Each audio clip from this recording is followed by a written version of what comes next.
नमस्कार।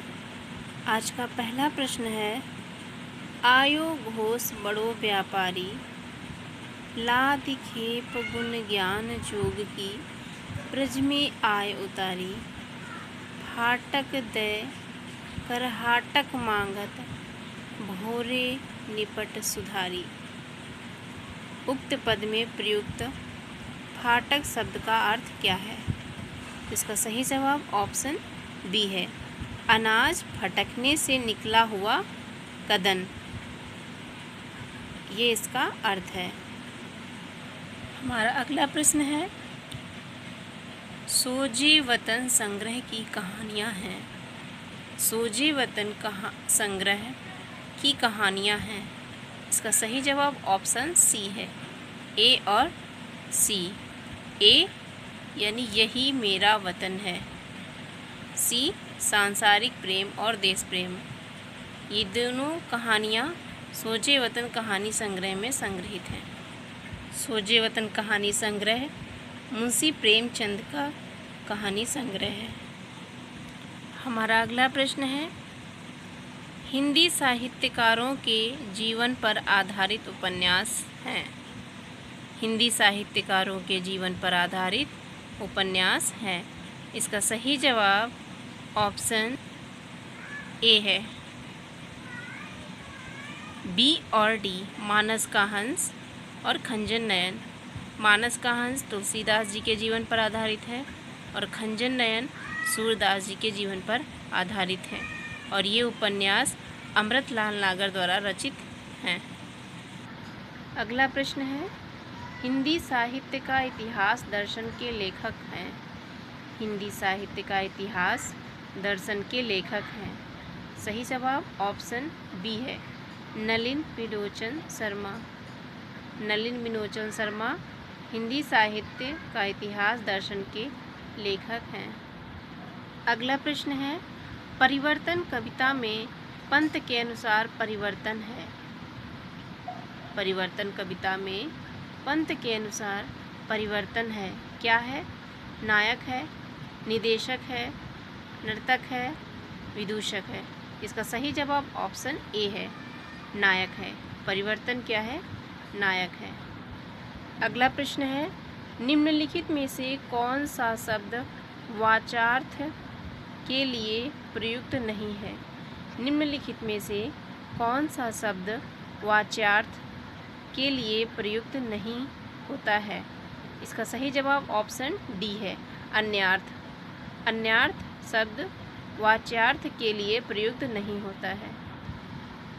हमारा अगला प्रश्न है, निम्नलिखित में से कौन सी विशेषता सिर्फ गौड़ कल्पना की है? निम्नलिखित में से कौन सी विशेषता सिर्फ गौड़ कल्पना की है? इसका सही जवाब ऑप्शन डी है, विघटन। विघटन यह सिर्फ गौड़ कल्पना की विशेषता है। हमारा अगला प्रश्न है, अरे यायावर रहेगा याद किस विधा की रचना है? इसका सही जवाब ऑप्शन ए है, यात्रा साहित्य। अरे यायावर रहेगा याद यात्रा साहित्य विधा की रचना है और यह अज्ञेय द्वारा रचित है।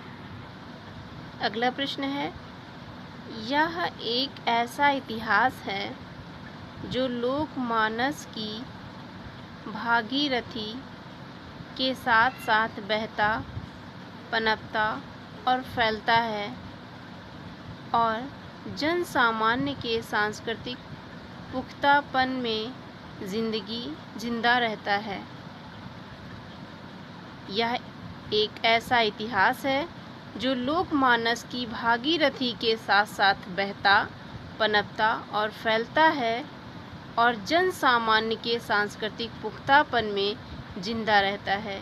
उपयुक्त वक्तव्य निम्नलिखित में से किस उपन्यास के आरंभ में रचनाकार के द्वारा लिखा गया? इसका सही जवाब ऑप्शन ए है, जिंदगी नामा। जिंदगी नामा उपन्यास के आरंभ में यह वक्तव्य रचनाकार द्वारा लिखा गया। हमारा अगला प्रश्न है, आवारा मसीहा में शरतचंद्र का जन्म स्थान कहाँ दर्शाया गया है? आवारा मसीहा में शरतचंद्र का जन्म स्थान कहाँ दर्शाया गया है?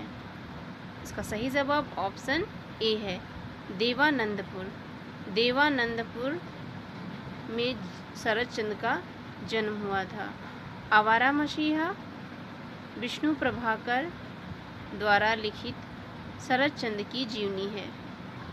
अगला प्रश्न है, प्लेटो के निम्नलिखित ग्रंथों में आलोचनात्मक सामग्री की दृष्टि से कौन सा ग्रंथ अधिक उपादेय नहीं है? फिर से सुनिएगा, प्लेटो के निम्नलिखित ग्रंथों में आलोचनात्मक सामग्री की दृष्टि से कौन सा ग्रंथ अधिक उपादेय नहीं है? इसका सही जवाब ऑप्शन ए है, फिलेबुक।